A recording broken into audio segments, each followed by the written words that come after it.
Hey guys, this is Misty 2001, And this is FC7. and today we're going to show you how to make pizza casserole. Although not the traditional pizza, it'll be a casserole. Yeah. You'll need 2 packages of Crescent Rolls, one 15-ounce can of tomato sauce, 1 package of sloppy Joe mix, the powdered stuff, 1 pound of ground beef, a cup of mozzarella cheese, and a cup of cheddar cheese.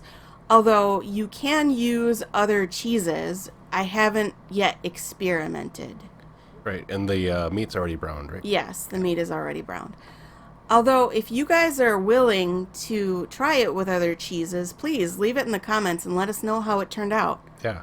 So, you're going to need to combine your ground beef with your tomato sauce, or tomato sauce with your ground beef. That's what I meant.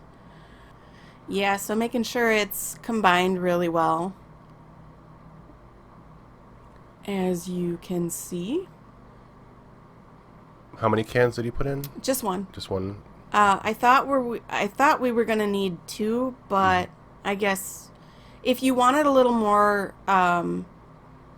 liquid consistency, or yeah, I don't know.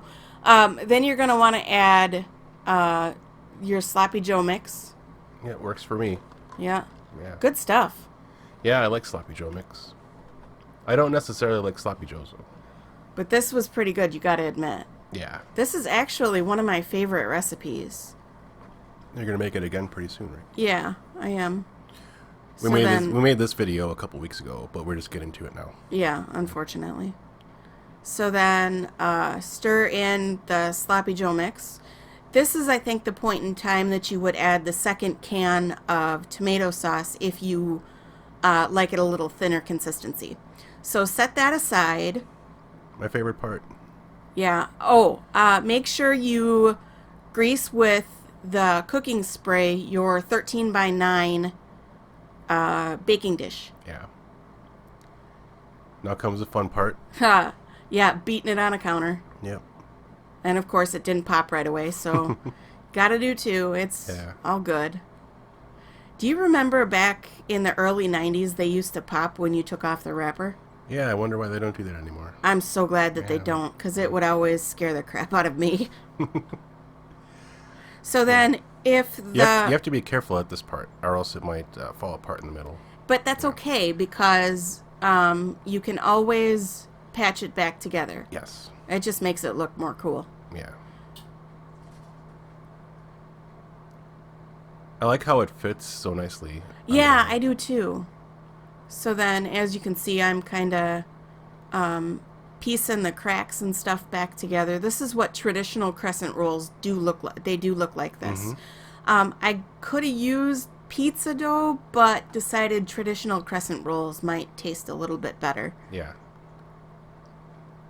So now we're just putting the pieces together. Putting the pieces together, making sure they're all Yep. one uniform piece. And then, Get the edges. yep, make sure the edges are to the edge of the baking dish. So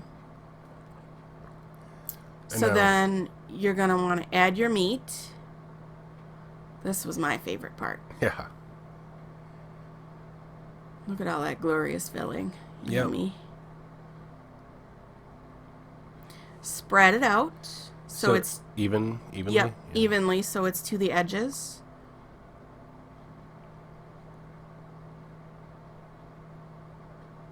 You know, I almost wonder, could you do this with 2 pounds of meat instead of 1?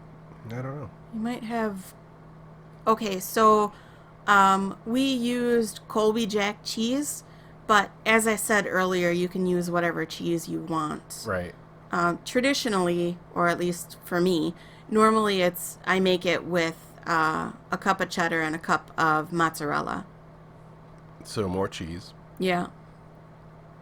You can't have too much cheese. No, I like it extra cheesy. I do too. Makes it so much better. Leave it in the comments if you guys think extra cheese is better than regular cheese. I'm curious. So then that'll about do it for your filling. Yep. But don't put it in the oven yet. Or we gotta preheat the oven. Oh, yes. Yes. Yes. So then you pop that can.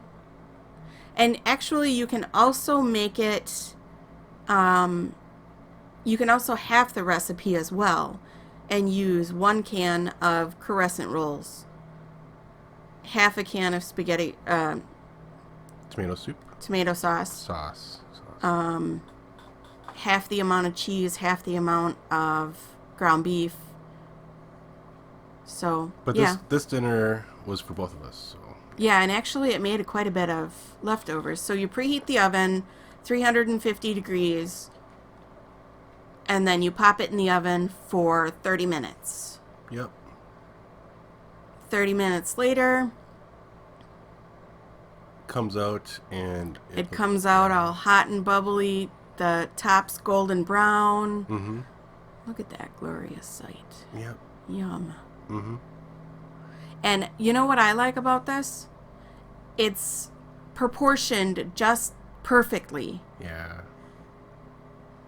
It's almost like it's got the lines cut there for you, so you don't have to cut it. Right. Right. Unless, of course, you want to, which, honestly, I don't think you're going to want to. You're going to want to have seconds and possibly even thirds of this recipe. Yeah, this was delicious. So that should about do it. If you guys want to like and subscribe, we would appreciate it. Otherwise, have a great day. Yep. Have a great day, everybody.